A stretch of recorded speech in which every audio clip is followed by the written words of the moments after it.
क्योंकि अगर आप उत्तर प्रदेश के हालात पर नजर डालेंगे तो भारत की जमहूरियत और उत्तर प्रदेश की जमहूरियत की एक तल्ख हकीकत है, और वो तल्ख हकीकत ये है कि जिस समाज जिस बरादरी के पास उसकी सियासी ताकत होगी, उसकी लीडरशिप होगी या उसकी क़ियादत होगी, उसी समाज के मसाइल को तकालीफ को सुना जाता है। जिस समाज के पास सियासी लीडरशिप होती है उस समाज अपने लिए इंसाफ करा सकती है। वो समाज अपने हक का मुतालबा नहीं करता बल्कि अपने हुकूक को हासिल कर लेता है। मेरे आने का मकसद उत्तर प्रदेश को सिर्फ यही है कि मैं हजारों किलोमीटर दूर से अगर यहाँ पर आ रहा हूँ तो अल्लाह सुब्हानहू व तआला मेरे दिल का हाल जानता है। मैं अपनी मकबूलियत के लिए या अपनी अना की तस्कीन के लिए नहीं आया हूँ। मैं यहाँ पर इसलिए आया हूँ ताकि मैं कुछ जो जिंदगी का मुख्तसर सा वक्त अल्लाह ने हम तमाम को दिया है, मैं अपनी जिंदगी के वक्त को उत्तर प्रदेश बल्कि पूरे मुल्क में मुसलमानों की सियासी क़ियादत को बनाने में अपना वक्त लगा रहा हूँ। मुझे आप लोगों की दुआओं की जरूरत है, मुझे आप लोगों की दुआओं की जरूरत है। अगर कोई असदुद्दीन ओवैसी से इत्तेफाक नहीं रखता, अगर कोई असदुद्दीन ओवैसी से नफरत भी करता है तो मैं उन नफरत करने वालों से जो मुझसे इत्तेफाक नहीं रखते, मैं उनसे भी अपील कर रहा हूँ कि मैं मुसलमानों का लीडर नहीं हूँ, ना मेरी कोई ख्वाहिश है मुसलमानों का लीडर बनने का। मेरी एक ही ख्वाहिश है कि इस हमारे वतन अजीज को, जिसको हमारे बुजुर्गों ने अपने खून से सींचा, जिसको हमारे मुअज़्ज़िज़ उलमाए किराम ने अंग्रेजों के खिलाफ जिहाद का फतवा देकर अपनी जानों की अजीम कुर्बानी को दी, ये सरजमीन पे जहां पर चप्पे चप्पे पर हमारे असलाफ की निशानियां हैं, ये वो सरजमीन है जहां पर हमने जहांबानी और हुक्मरानी की। आज अगर उसी सरजमीन पर हमारे खून की अहमियत नहीं है, हमारे आंसुओं की अहमियत नहीं है, हमारे बच्चों के रोशन मुस्तकबिल की अहमियत नहीं है, आज उसी सरजमीन में हमारे लिए स्कूल नहीं खोले जाते, हमारे बच्चियों के लिए तालीम का मौसर इंतजाम नहीं किया जाता, आज इसी सरजमीन पर जहां पर हमारे बुजुर्गों ने जहांबानी और हुकूमत की, जहां पर उन्होंने इल्म की शमा को जलाया, आज उसी सरजमीन पर हमको इंसाफ के लिए भीख मांगना पड़ता है। मेरे अजीज दोस्तों और बुजुर्गों, मैं उन तमाम हजरात से अपील कर रहा हूं कि मुझे मत देखो, आप इन मसाइल पर नजर डालिए, और अगर ये मसाइल सच हैं, अगर ये नाइंसाफी हो रही है तो फिर आपने अपने आप में तब्दीली पैदा करने की जरूरत है।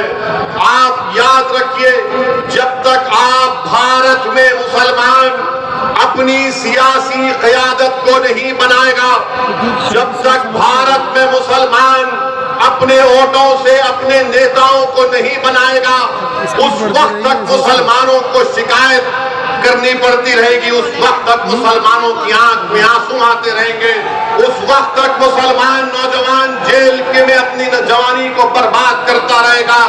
आज आपको फैसला करना है कि क्या हम वतन अजीज में भीख मांगेंगे, क्या हम वतन अजीज में नाम निहाद सेकुलर पार्टियों के उनके दफ्तर पर जाकर उनसे भीख मांगेंगे कि हमको हमारा हक दो। मैं आपको सिर्फ एक ही बात बताने आया हूं कि हमको अगर भीख मांगना है तो अल्लाह से मांगना है। अल्लाह हमारे लिए काफी है, अल्लाह हमारे लिए काफी है। हस्बुनल्लाहु व निअमल वकील। अगर हमको अपना हक हासिल करना है, मुत्तहिद हो जाओ, अपने अपने मसलक पर जरूर चलो, मगर याद रखो, मैं बार बार इस बात को कह रहा हूं कि ये मुल्क हमारा है और हमारा रहेगा, मगर हमारे इस मुल्क में जो अंधेरा छा चुका है, ये रात बड़ी लंबी रहने वाली है। मैं आपको मायूस करने के लिए नहीं कह रहा हूं, मैं आपको हकीकत बता रहा हूं। मैं आपके सामने खड़े होकर कोई सब्ज़ बाल नहीं दिखा रहा हूं, मैं कोई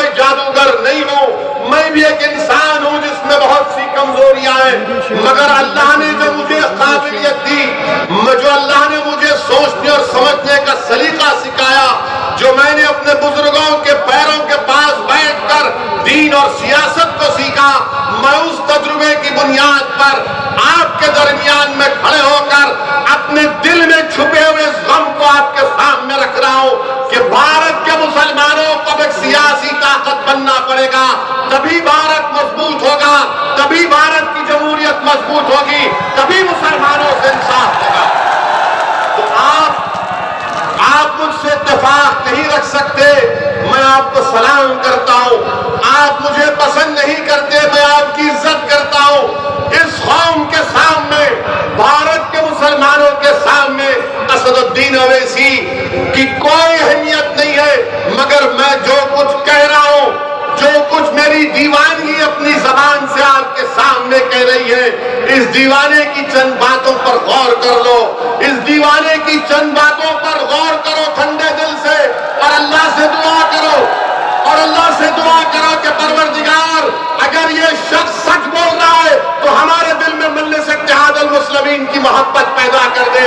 मैं खुलकर आपसे कह रहा हूं, अगर मैं सच कह रहा हूं तो आप दुआ करो अल्लाह से कि परवरदिगार अगर ये शख्स सच कह रहा है तो हमारे दिल में उसकी मोहब्बत डाल, उस जमात को तू मजबूत कर दे, सारे मिल्लत के मुसलमानों की इसको सियासी जमात बनाकर रख दे। मेरे अजीज दोस्तों और बुजुर्गों, ये बात आपको समझना है। हमारे मुल्क को आजाद होकर 75 साल हो गए, सब बिरादरियों ने, सब हजरात ने अपनी अपनी सियासी जमात को बना लिया, अपने नेताओं को बना लिया।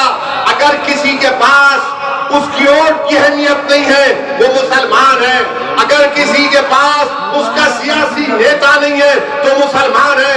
अगर किसी के पास उसकी सियासी लीडरशिप नहीं है तो मुसलमान है। अगर किसी के बच्चों को स्कूल नहीं है तो मुसलमान है। अगर किसी के बच्चे और बच्चियां स्कूल से बाहर है वो मुसलमान है। अगर किसी के नौजवान बच्चे ग्रेजुएट कम है वो मुसलमान है। अगर किसी को पुलिस झूठे एनकाउंटर में मारती है तो मुसलमान है। किसी को दहशतगर्दी के नाम पर बदनाम किया जाता है तो मुसलमान है। अगर किसी के दर्शगाहों को दहशतगर्द अड्डे कहा जाता है तो मुसलमान है। अगर किसी को नौजवानों को जेल में डालकर उनकी जवानी को बर्बाद कर दिया जाता है तो मुसलमान है। मेरे अजीज दोस्तों और बुजुर्गों, मेरे कौम और मिल्लत के जिम्मेदारों, मोअज़्ज़िज़ उलमाए इकराम, इन बातों पर आपको गौर करके एक अच्छा फैसला लेना पड़ेगा।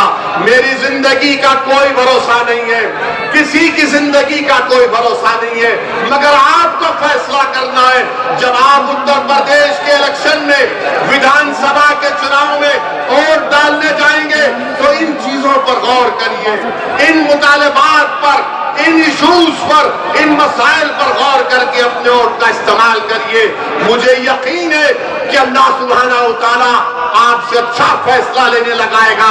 दूसरी बात, जो मजलिस इत्तेहाद अल मुस्लिमीन पर तनकीद की जाती है, या तनकीद की जाती है कि मजलिस को अगर वोट देंगे तो फिस्ताई ताकतें मजबूत हो जाएगी।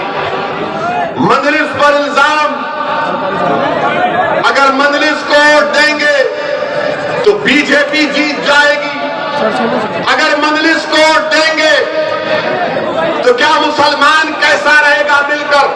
मैं आपको बताना चाह रहा हूं, मैं किसी मजहब के खिलाफ नहीं हूं, ना कभी था ना कभी रहूंगा इंशाअल्लाह ताला। मेरी जमात की पॉलिसी किसी मजहब के खिलाफ नहीं है। हम तो भारत का ऐसा देश है जिसका कोई मजहब नहीं है। भारत का कोई मजहब नहीं है, ना इस्लाम है, ना हिंदुइज्म है, ना बुद्धिज्म है, ना सिखिज्म है। भारत इन तमाम मज़ाहिब को मानता है। भारत की खूबसूरती है जब भारत का संविधान ये कहता है कि मुल्क का कोई मजहब नहीं है, तो क्यों नहीं हम मिलकर रह सकते? अगर हम मिलकर रहना चाह रहे हैं और रहेंगे इंशाअल्लाह ताला। दूसरा इल्जाम कि बीजेपी जीत कर आ जाएगी। मेरे अजीज दोस्तों और बुजुर्गों, आप बताइए, उत्तर प्रदेश में 2014 के लोकसभा के इंतखाबात हुए, मजलिस नहीं लड़ी, तो फिर बीजेपी कैसे जीत गई? 2017 में असेंबली के इंतखाबात हुए, मजलिस 25-27 सीट लड़ी मगर बीजेपी 300 उनके रुकने असेंबली कामयाब हुए। कौन जिम्मेदार? 2019 का हुआ, मजलिस नहीं लड़ी उत्तर प्रदेश में, सपा और बीएसपी मिलकर लड़े, सिर्फ 15 सीट पर कामयाबी हासिल की। बताओ फिर उन तमाम लोकसभा की सीट पर कैसे बीजेपी जीत गई।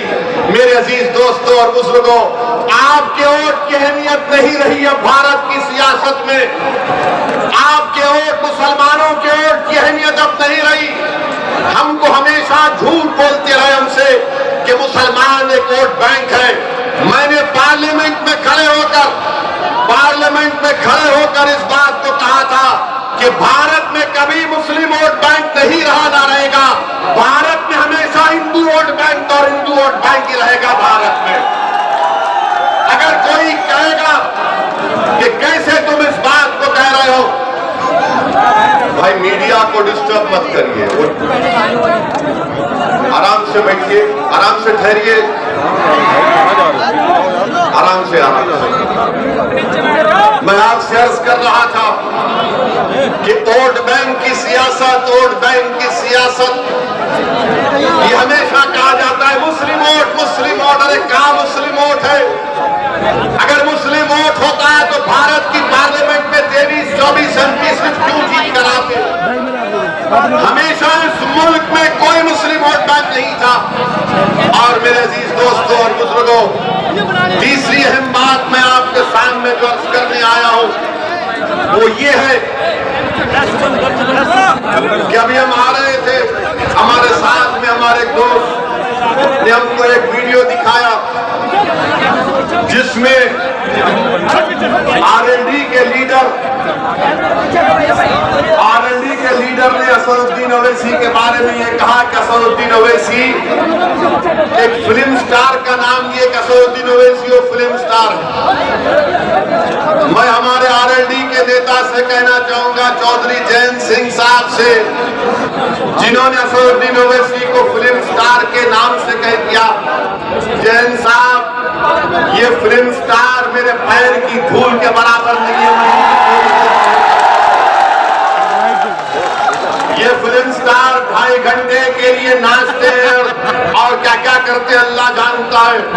मगर जैन चौधरी याद रखो, असदुद्दीन ओवैसी वो काम उत्तर प्रदेश और भारत में करेगा जो काम चौधरी चरण सिंह ने जाटों के लिए किया था।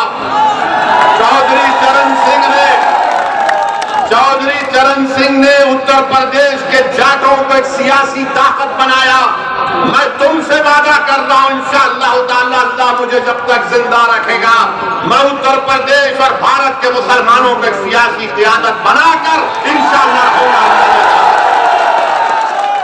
ये हमारा मकसद है, ये हमारा मकसद है। और ये लोग क्या समझते हैं कि असदुद्दीन ओवैसी के भाषण को सुनने लोग आते हैं और वो भाषण को सुनकर वोट में तब्दील नहीं होता।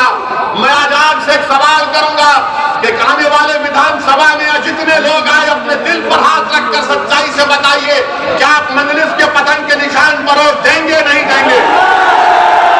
आप मजलिस का साथ देंगे? क्या आप पतन को वोट देंगे? इंशाअल्लाह ताला सुन लो बोलने वालों, आज तुम देख लो एक तब्दीली उत्तर प्रदेश में पैदा हो चुकी है। उत्तर प्रदेश में मुसलमान अपनी सियासी क़यादत को बनाएगा इंशाअल्लाह। मेरे अजीज दोस्तों और बुजुर्गों, और फिर तीसरी चौथी बात कि हम पर इल्जाम लगाया जाता है बीजेपी की तरफ से, समाजवादी की तरफ से, बीएसपी की तरफ से। मेरे अजीज दोस्तों और बुजुर्गों, समाजवादी पार्टी के नेता अखिलेश यादव भी सहारनपुर को आए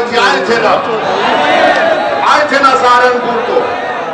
ईमानदारी से एक सवाल का जवाब दे दीजिए, क्या अखिलेश यादव के मंच पर, डाइस पर आपने कोई मुस्लिम नेता को देखा? क्या आपने अखिलेश यादव के मंच पर कोई मुस्लिम नेता को देखा सहारनपुर में? मैं बता रहा हूं मुस्लिम नेता कहां पर बैठे थे। मेरे पास फोटो है मुस्लिम नेताओं की, मैं डालना नहीं चाहता। वो मुस्लिम नेता किसी दूर एक खेत में दरी बिछाकर बैठे थे। समाजवादी पार्टी के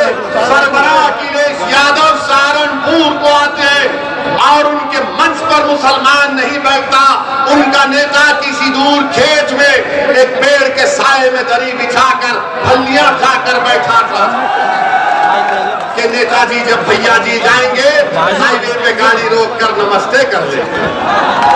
आप बताइए, जो अपने मंच पर मुसलमानों को नहीं बिठाता, तो अब कल समाजवादी पार्टी के लोग बोलेंगे नहीं नहीं, कल आजमगढ़ में अखिलेश यादव ने एक मुस्लिम नेता को बिठाया था।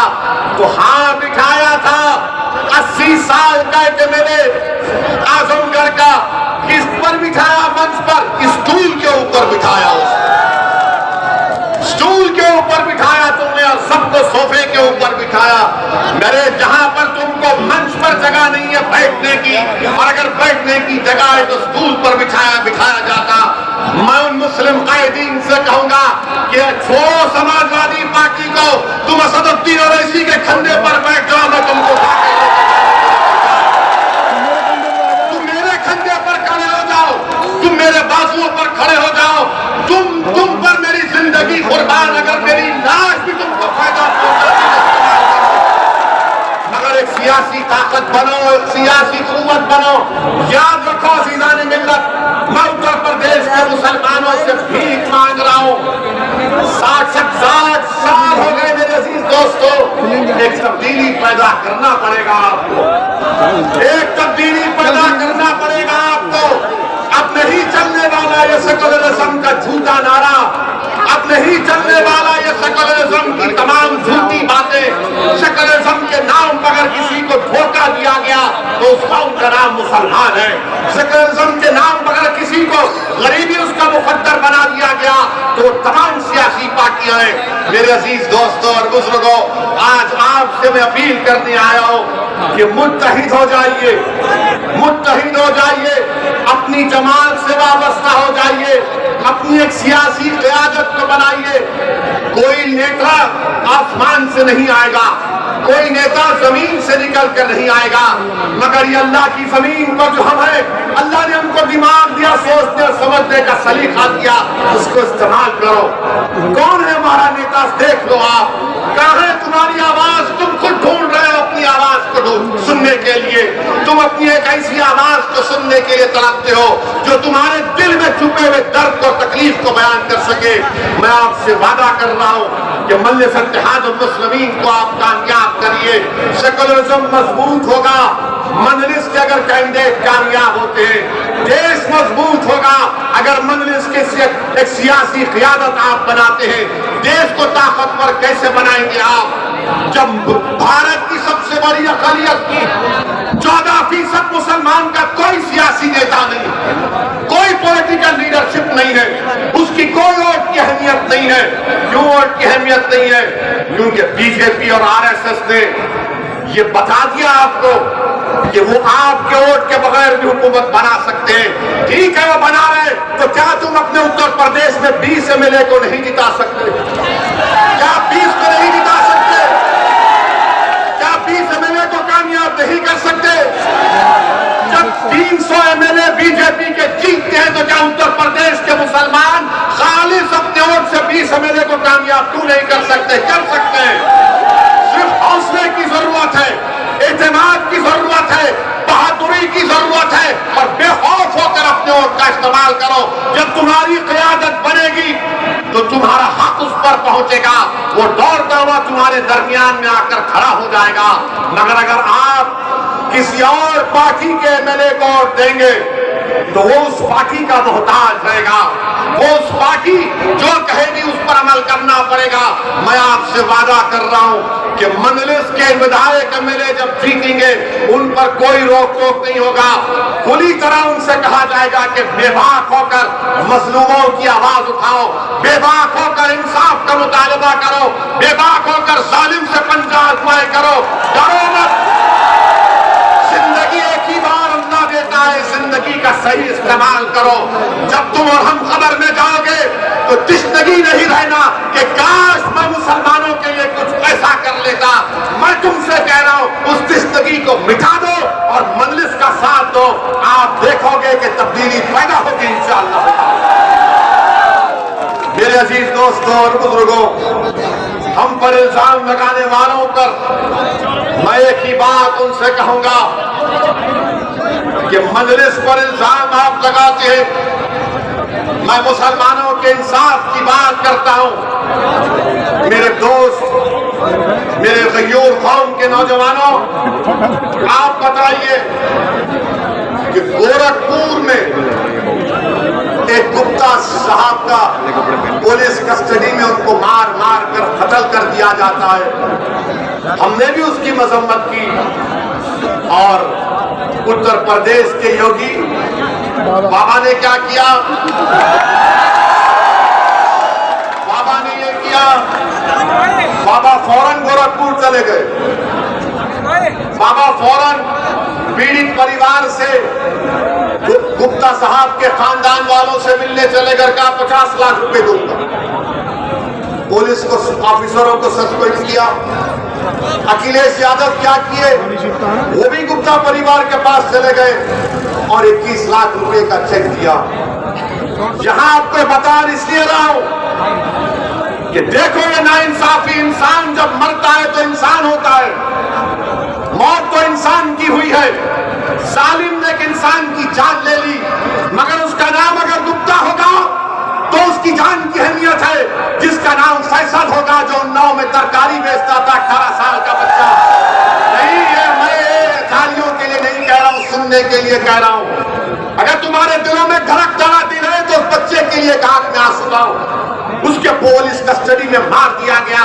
तरकारी बेचता था गरीब बच्चा, मगर कोई उसके पास नहीं गया। कोई उसके पास नहीं गया। क्यों? उसका नाम फैसल था और वो मुसलमान था। कोई 50 लाख का वादा नहीं, कोई 21 लाख का चेक नहीं, कोई पुलिस वाले को सस्पेंशन नहीं। क्यों? क्योंकि गुप्ता के वोट की अहमियत है, तुम्हारे वोट की कोई अहमियत नहीं है। तुम्हारी जान की अहमियत नहीं है, तुम्हारे आंसुओं की अहमियत नहीं है। और तुम ये समझ रहे हो कि तुम बादशाहगार हो। नहीं हो। तुम बादशाहगार उस वक्त हो गए जब 19% एक शीशा पिला हुई दीवार की तरह मुत्तैद हो जाओगे। तो अगर तुम्हारे बच्चे के सर के बाल पर आ जाएगी तो लड़ेंगे। तुम्हारी खौफ से, तुम्हारे इत्तेहाद के खौफ से परेशान है। मेरे अजीज दोस्तों और बुजुर्गों, ये मिसाल आपके सामने। आप बताइए क्या क्या नहीं हो रहा है। ये वेस्टर्न यूपी है।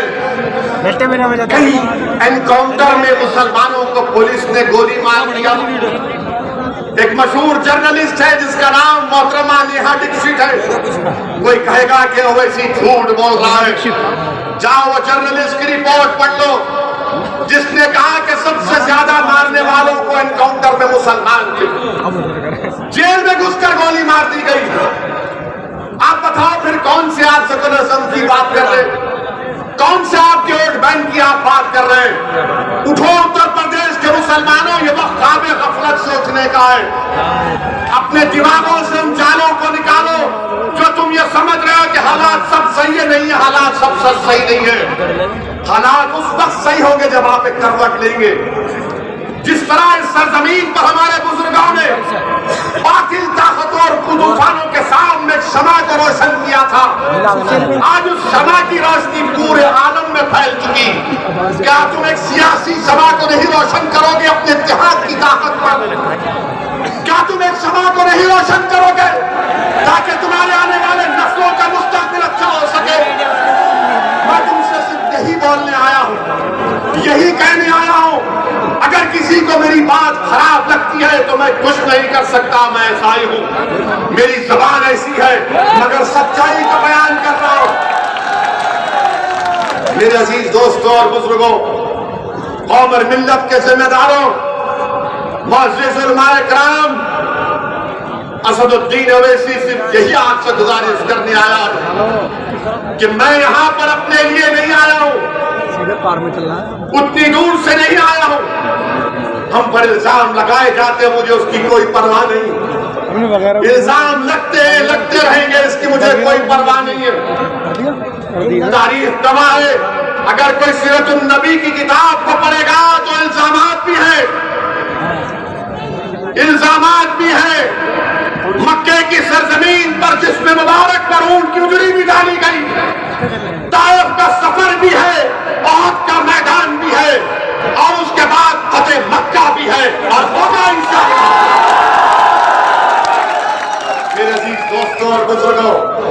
अपने हिम्मत और हौसले को बुलंद रखिए, अपने हिम्मत और हौसले को बुलंद रखिए और अपने इन दो बाजुओं पर भरोसा रखिए और अपने कुव्वत पर, अपने फैसलों पर पूरा इत्मीनान। जब आप अपने फैसलों पर पूरा इत्मीनान करके फैसला लेंगे, यकीनन तब्दीली पैदा होगी। अगर आप डर डर कर जिंदगी गुजारेंगे तो कहां फैसला ले सकते हैं। यही सहारनपुर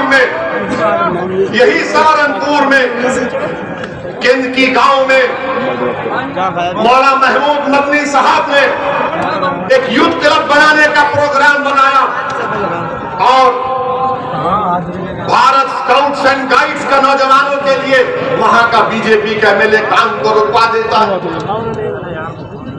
कोई मदरसा नहीं बन रहा था, कोई मस्जिद नहीं बन रही थी और ये काम हो रहा था तो उस काम को रुका दिया। आप बताइए फिर क्या है? कौन सी दुनिया में हम रह रहे? उठिए, एक तब्दीली पैदा करिए। और फिर मेरे अजीज दोस्तों और बुजुर्गों, समाजवादी पार्टी को आपने 14 में वोट दिया, बीजेपी को शिकस्त नहीं दे सके। 17 में वोट दिया, बीजेपी को रोक नहीं सके। 19 में वोट दिया, आपने रोक नहीं सके। अब आप बताइए, क्या ये हमारी जिम्मेदारी है? क्या ये हमारी जिम्मेदारी है? क्या इतने बड़ी तादाद में 300 बीजेपी के एमपी जीत रहे हैं? मैं जिम्मेदारी के साथ कह रहा हूं कि भारत के मुसलमानों में सिर्फ 6% मुसलमानों ने 14 में और 19 में बीजेपी को वोट दिया और 94% ने बीजेपी के खिलाफ वोट दिया। तो भारत के मुसलमानों को समझना पड़ेगा कि अपने वोट की अहमियत को समझो, अपने वोट की अहमियत को समझो। अगर तुम अपना वोट अपनी पार्टी के लिए इस्तेमाल करोगे, अगर तुम अपना वोट अपनी पार्टी के लिए इस्तेमाल करोगे, तो ये तमाम नाम निहाद सेकुलर पार्टी जो मुसलमानों को अपना गुलाम और कैदी समझते हैं, इनके दिमाग जो आसमानों पर है, जमीन पर आकर तुम्हारे पैर पर गिरकर भीख मांगेंगे। मगर ये जानते हैं, ये तमाम कांग्रेस, ये समाजवादी क्या कहते हैं? कहां जाएगा मुसलमान, कहां जाएगा मुसलमान? तंज के तौर पर कहते थे मुझे, जब मैं पहली मरतबा एमपी बनकर गया 2004 में, ये तमाम पार्टी के लोग कहते थे, जब मैंने महाराष्ट्र से अपने सियासी सफर का आगाज किया, नांदेड़ की सरजमीन पर कामयाबी मिली, तो ये तंज करते थे, ओवैसी मुसलमान के पास कोई विकल्प नहीं है सिवाय हमारे, और तुम नहीं जानते मुसलमान सिर्फ हमको ही वोट देता है। अगर मुसलमान को बीजेपी को रोकना है तो हमको वोट देगा, वो हमको छोड़कर नहीं जाएगा। किसी ने कहा कि 100 दिन ओवैसी हमने मुसलमानों के दिमागों पर कब्जा करके रख दिया। किसी ने कहा कि हमने मुसलमानों के दिलों में खौफ को पैदा कर दिया। किसी ने कहा कि हमने मुसलमानों को एक जिंदा लाश बनाकर रख दिया कि वो अपने हक के लिए फैसला नहीं लेगा जब तक कि हमसे ना पूछ ले, क्योंकि हम उसके सियासी आका हैं। मैं आज से कहने वाला हूं कि हमारा कोई सियासी आका नहीं है, हमारा कोई हकीकी में आका है तो मोहम्मद सल्लल्लाहु अलैहि वसल्लम। अगर हम किसी के गुलाम हैं तो नबी पाक सल्लल्लाहु अलैहि वसल्लम के गुलाम हैं। अगर हम किसी के रास्ते दिल में मोहब्बत रखना है तो रहमतुल आलमीन के लिए मोहब्बत रखना है। किसी से डरना है तो रब्बे कायनात से डरना है, इन दो टाइम के जानवरों से, इन इख्तिदार की कुर्सियों पर बैठने वाले नहीं डरना है उनको। जमहूरियत है, जमहूरियत आपको हक देती है कि अपने वोट का इस्तेमाल करें। वोट आपका है, एक अमानत है वोट। ये मैंने जिम्मेदारों की जबान से सुना। इस अमानत को आप कैसे इस्तेमाल करेंगे? इस अमानत को आप जालिमों को जुल्म करने के लिए देंगे? इस अमानत को आप उन लोगों के हवाले करेंगे जो आपको, हमारे बच्चों को स्कूल से महरूम रखती है? क्या आप उनको वोट देंगे? ये अमानत है और याद रखो मेरी इस बात को। जब पार्लियामेंट में ट्रिपल तलाक का मसला पैदा हुआ, जब पार्लियामेंट में ट्रिपल तलाक का बिल लाया गया, आपके ऊपर फोड़ता हूं, किसने 3 मरतबा मोदी ने पार्लियामेंट में बिल लाया तो 3 मरतबा किसने दलाइल के साथ मुल्क के आईन और संविधान के दायरे में रहकर उस कानून की धज्जियां किसी लड़ाई तो उसका नाम मजलिस इत्तेहादुल मुस्लिमीन। बल्कि ये जिस सरजमीन से आज असदुद्दीन ओवैसी को बोलने का मौका मिल रहा है, ये उलमाओं की सरजमीन है। थोड़ा पीछे हो कैमरे। यही यहां से कांग्रेस के एक मरहूम MP साहब थे, अल्लाह उनको जन्नत फिरदौस में मुकाम अता करे। जब मैंने जाकर उनसे पूछा कि मौलाना आप तो MP भी हैं और आलिम दीन भी हैं, आपने क्यों नहीं बोला ट्रिपल तलाक? मेरे आंख में आंसू थे कि मौलाना आपने क्यों नहीं बोला? आप तो आलिम दीन है, क़ाल अल्लाह क़ाल रसूल अल्लाह आपके सीने में है। मौलाना ने मेरा हाथ पकड़ कर कहा कि क्या कहूं, मेरे पार्टी के लोगों ने मुझे रोक दिया, बोलने नहीं दिया। आप बताओ फिर कौन बोलेगा? आप कहेंगे नहीं एक दीवाना है, वैसे कहेगा नहीं मैं यहाँ पर इसलिए आया हूँ कि मुझसे बेहतर हजारों की तादाद में बोलने वाले पैदा हो जाए, जो पार्लियामेंट उत्तर प्रदेश के असेंबली में जाकर उत्तर प्रदेश की तरह दीवार को हिला के रखे आपके इंसाफ।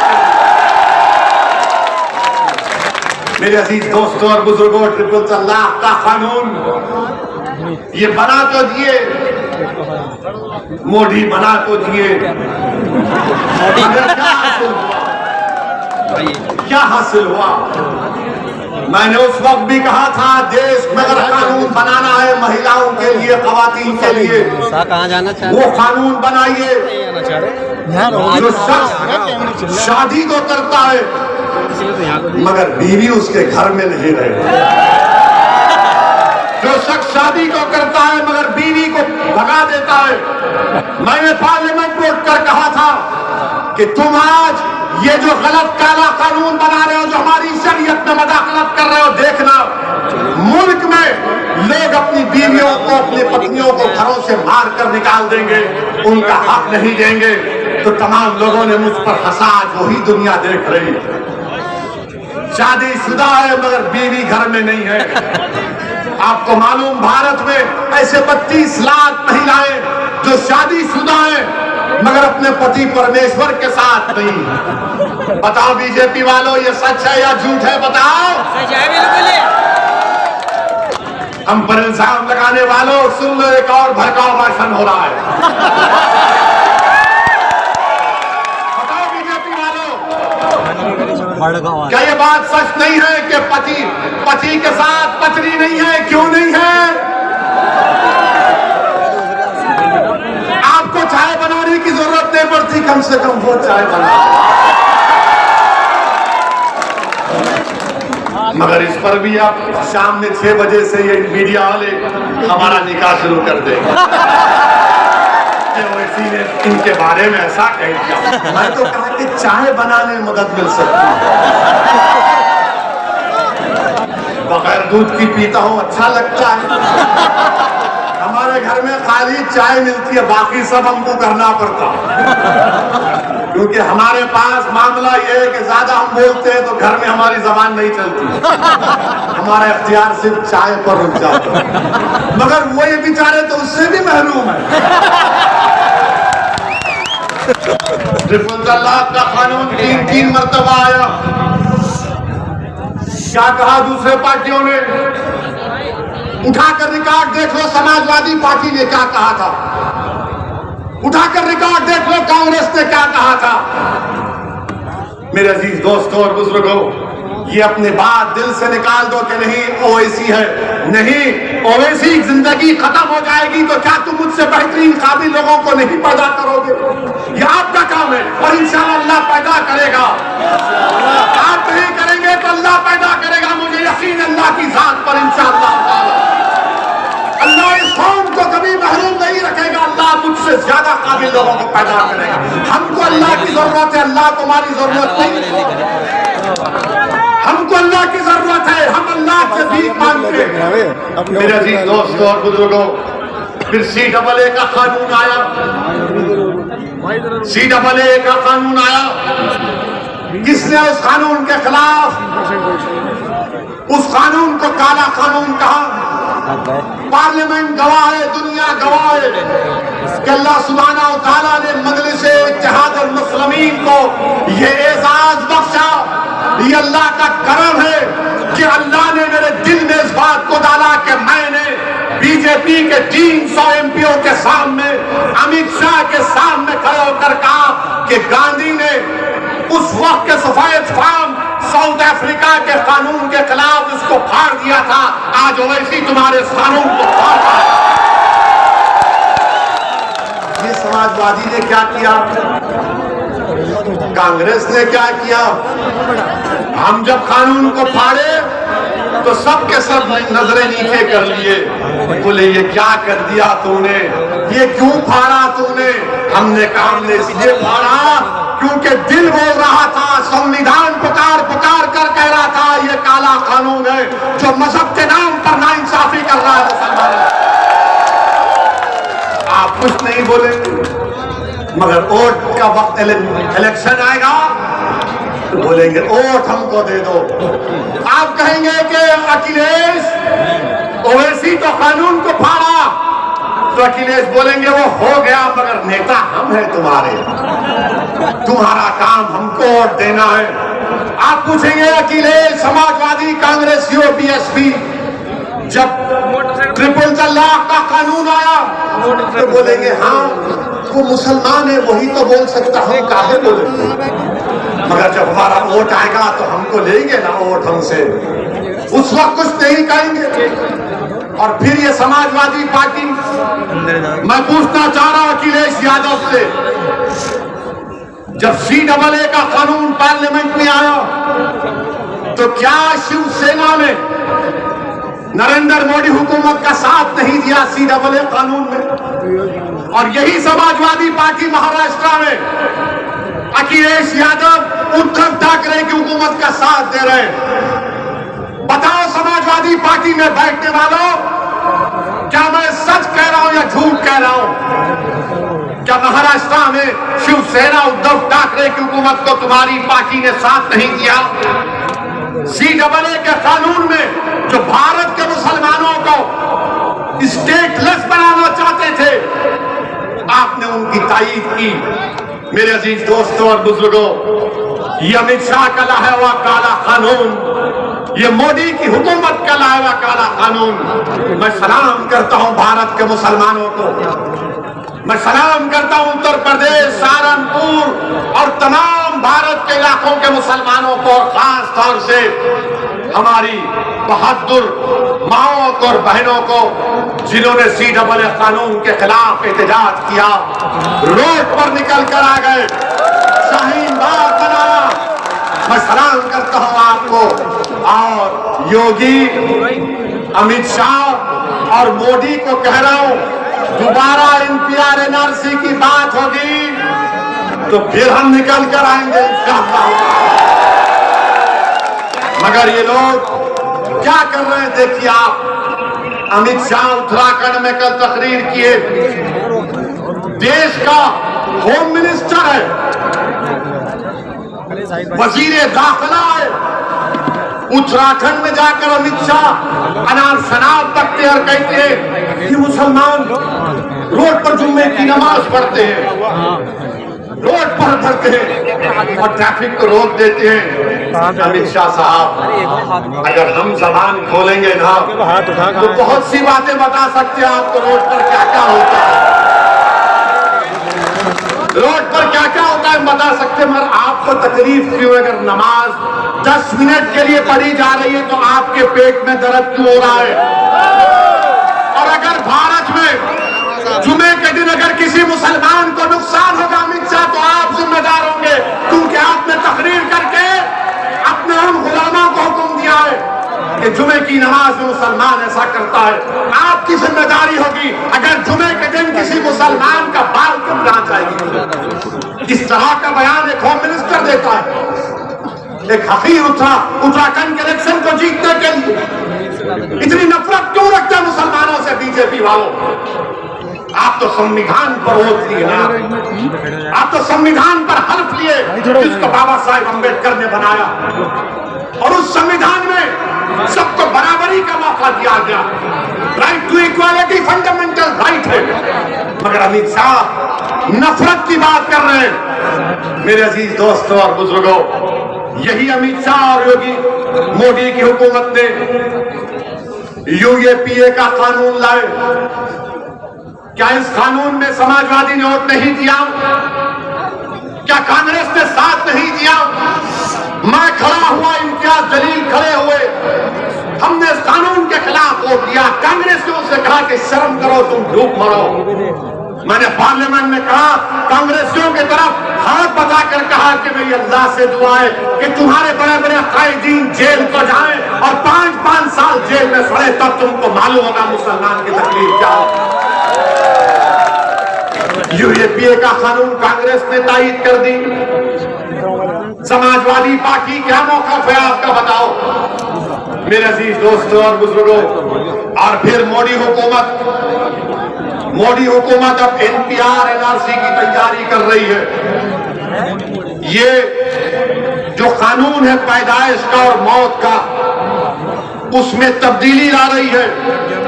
1969 का जो कानून है registration of birth and deaths का, मोदी एनपीआर एनआरसी इस तरीके से लाना चाह रहे हैं कि ये जो अगर कोई पैदा होता है या किसी की मौत होती है, वो रियासत की हुकूमत की जिम्मेदारी है उसका रजिस्ट्रेशन करना। संविधान में कंकरेंट लिस्ट में आता है, तो तुम चले जाओ। मगर मोदी हुकूमत एनपीआर एनआरसी को लाने के लिए वो कानून में तरमीम करके कह रही है कि इलेक्टोरल रोल होगा, राशन कार्ड, पासपोर्ट, ये तमाम मरकजी हुकूमत अपने इख्तियारात में लेना चाह रही है। जो आर्टिकल 324 के खिलाफ है, एनपीआर के जो रूल्स हैं वो अनकॉन्स्टिट्यूशनल है। मगर मेरे अजीज दोस्तों, ये सुप्रीम कोर्ट के पुट्टुस्वामी जजमेंट के भी खिलाफ है। आप मेरी पैदाइश और मेरी मौत को मेरे आधार कार्ड से नहीं जोड़ सकते, आप मेरे वोटर कार्ड से, इलेक्टोरल कार्ड से नहीं जोड़ सकते। ये साजिश मंसूबाबंद तरीके से मोदी कर रहे हैं। और आप आधार कार्ड, लोग कहेंगे कि सऊदी ओवैसी तुम डरा रहे हो। डरा नहीं रहा हूं, सच्चाई को बयान कर रहा हूं, इसकी मिसाल दे रहा हूं। तस्लीम नामी एक शख्स यूपी का मध्य प्रदेश में चूड़ियां बेचते गया, 1 महीने से जेल में। उसके आधार कार्ड में सिर्फ नाम के स्पेलिंग की गलती है, तो 1 महीने से जेल में तस्लीम है। याद रखिए, एनपीआर होगा तो एनआरसी हो जाएगा, और जब एनपीआर होगा तो सहारनपुर के तहसील ऑफिस पर नाम लगाया जाएगा सऊदी ओवैसी का, और तहसीलदार नाम देखेगा सच तो कहेगा तू प्रूफ कर दे कि तू भारत का शहरी है। और भारत के शहरी के लिए प्रूफ करने के लिए मुझे अपने माँ बाप की पैदाइश को बताना पड़ेगा, उनका डेट ऑफ बर्थ और बर्थ सर्टिफिकेट लाना पड़ेगा। अगर मैं वो कर भी देता हूं, उसके बाद तहसीलदार एक और लिस्ट लगाएगा, तो ये पूरे संघ परिवार के लोग जाकर कहेंगे नहीं, हमको फिर ऑब्जेक्शन है असद के नाम पर, फिर हमसे पूछताछ शुरू हो जाएगी। याद रखिए, मैं आपको मुतनब्बे कर रहा हूं, इसको रोकना है, और कोई पार्टी इसकी बात नहीं कर रही है, ना कांग्रेस, ना समाजवादी, ना बीएसपी, ना आरएलडी। क्योंकि हम जानते हैं ना कि अगर किसी के घर के सामने आकर कोई नारा लगाता था कि मुसलमान कब्रिस्तान या पाकिस्तान, तो मेरा घर था, तुम्हारा घर नहीं था। मेरे घर के सामने आकर नारे लगाए जाते, मुझे आज भी गालियां दी जाती। क्रिकेट मैच हारते तो एक मुसलमान को पर इल्जाम लगा दिया जाता। मेरे अजीज दोस्तों और बुजुर्गों, इसीलिए हम आपसे कह रहे हैं कि अपनी क़यादत को बनाइए, मुझे मत देखिए, अपने आप को देखिए, अपने अपने मसाइल को देखिए, इस आने वाले चैलेंजेस का आप कैसे मुकाबला करेंगे। मेरे अजीज दोस्तों और बुजुर्गों, और यहां पर उत्तर प्रदेश में बाबा की हुकूमत है। कोई काम आप बाबा से जाकर बोलो, अरे बाबा यहां पर सहारनपुर में लिख कर लाया हूं, वरना बाबा बोलेंगे वैसी झूठ बोला। बाबा बाबा ने क्या कहा, किसी एक टीवी चैनल पर हम थे तो टीवी चैनल के एंकर ने हमसे पूछा कि योगी जी ने कहा कि ओवैसी अगर सिखों की भी बात कर देते और दूसरे समुदाय की बात करते तो वो देश के नेता बन जाते। हमने कहा हमको बाबा से सर्टिफिकेट की जरूरत नहीं है, बाबा किसी और के लिए दुकान खोलकर बैठे। बाबा से हम ये पूछना चाह रहे हैं, बाबा वो जो लखीमपुर में जो 4 लोग जिसकी गाड़ी उनको मारी थी उसमें 2 सिख हमारे भाई थे, आप क्यों नहीं गए बाबा उन सिखों के घर पे? आपको जाना चाहिए था ना बाबा। बाबा आपको सिखों से मोहब्बत नहीं है?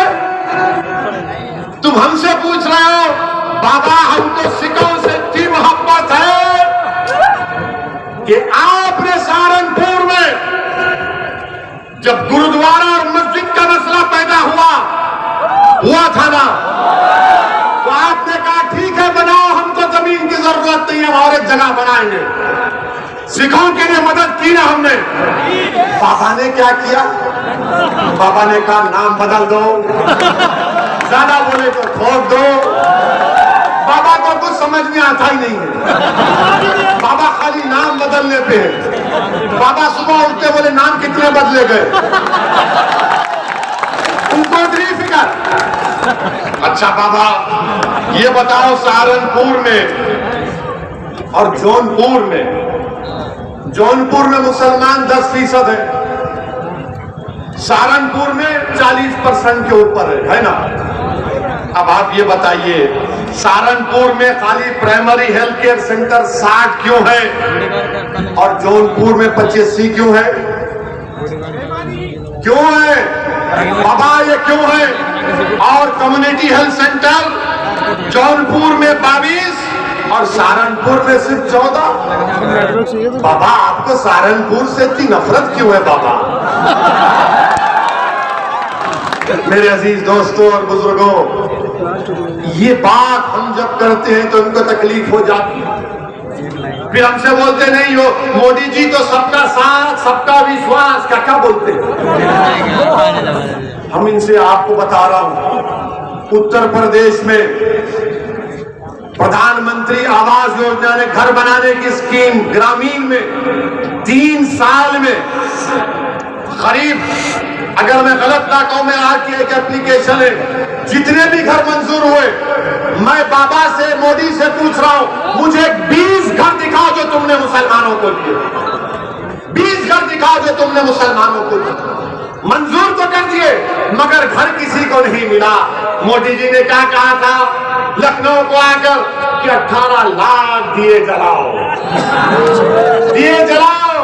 मोदी जी हमारे घर में भी तो हमको रोशनी चाहिए ना। जो आप अंधेरा पूरे मुल्क में कर रहे हैं हिंदुत्व की आइडियोलॉजी के नाम पर, कौन सी स्कीम में आपने दिया मुसलमानों को बताओ? हम कह रहे पार्लियामेंट में स्कॉलरशिप डिमांड ड्रिवन करो, उस पर कोई बात नहीं होती। मेरे अजीज दोस्तों और बुजुर्गों, एक लंबी फहरिस्त है नाइंसाफियों की। मेरी आपसे सिर्फ यही गुजारिश है कि मुत्तहिद रहिए, अपनी जमात से वाबस्ता रहिए और अपने हौसलों को बुलंद रखिए। हाँ, योगी आदित्यनाथ सब पर देशद्रोही का मुकदमा लगा देते हैं। नहीं, वो क्यों पटाखे फोड़ा, वो क्यों खुशी मनाया? अरे बाबा, देशद्रोही का मुकदमा उसी वक्त लग सकता है जब तशद्दुद होता है। और ये यूपी की हुकूमत मुजफ्फरनगर के फसादात में आजादी के बाद 50,000 मुसलमान अपने घर बार को छोड़ दिए, जिन पर मुकदमे आयद हुए साथियों के ऊपर, 1000 मुकदमे कोर्ट में खत्म हो गए। अखिलेश यादव की सरकार थी था, जब हम कैंपों में सर्दी में कर रहे थे तो अखिलेश यादव सैफई में बंबई से फिल्म स्टारों को बुलाकर नाच गाना देख रहे थे। जब हमको ओढ़ने के लिए रजाई नहीं मिल रही थी तो अखिलेश यादव की सरकार ने बुलडोजर लगा दिए। अब बाबा ने कहा कि जब अखिलेश ने ऐसा किया तो मैं उससे बढ़कर करूंगा। और 70 से ज्यादा मुकदमे योगी आदित्यनाथ की सरकार ने बीजेपी के कायदीन से निकाल दिए के ऊपर से डाल। मेरे अजीज दोस्तों और बुजुर्गों, यही चंद गुजारिशात मैंने इखलास के साथ आपके सामने रखा है। मैं आपसे गुजारिश भी करूंगा कि मौलाना करीम सिद्दीकी साहब के लिए भी दुआ करें इंशाअल्लाह। मौलाना करीम सिद्दीकी साहब के लिए भी दुआ करिए। ये नहीं बोलेंगे अखिलेश नहीं बोलेंगे, कांग्रेस नहीं बोलेंगे, नहीं बोल सकते। लफ्ज मौलाना जो आता है बोलते नहीं हमारा हम मौलाना है, वो का मौलाना है, हमारे अब्बा मौलाना है बोलेंगे। मगर झूठे केस में उनको डाल दिया गया। इंशाअल्लाह ताला अल्लाह इंसाफ करेगा इंशाअल्लाह। अल्लाह इन जालिमों को जलील और रुस्वा करेगा इंशाअल्लाह। मेरे अजीज दोस्तों और बुजुर्गों, हम हुकूमत से भी मुतालबा करते हैं कि पूरे देश के यूनिवर्सिटियों को खोलिए। अरे जलसे हो रहे, अलीगढ़ मुस्लिम यूनिवर्सिटी हो, दिल्ली हो, जे सब कुछ जेएनयू हो, खोलिए। यूनिवर्सिटी को खोलने की जरूरत है। मेरे अजीज दोस्तों और बुजुर्गों, मजलिस को मजबूत करिए। जो मजलिस का उम्मीदवार होगा उसके लिए दुआ करिए और अपनी क़यादत को बनाइए। मैं आपसे ही गुजारिश करने आया हूँ, डरने और घबराने की जरूरत नहीं है। जो मुसलमान आज कमजोर है इंशाअल्लाह ताला अल्लाह कल उनको इज्जत से नवाजेगा, उनको अल्लाह ताकत देगा, इस माशरे में अल्लाह उनको मुकाम देगा और हम अपने अज़मत रफ्ता को बहाल करके रहेंगे इंशाअल्लाह। तो मेरे साथ नारा लगाइए, नारे तकबीर।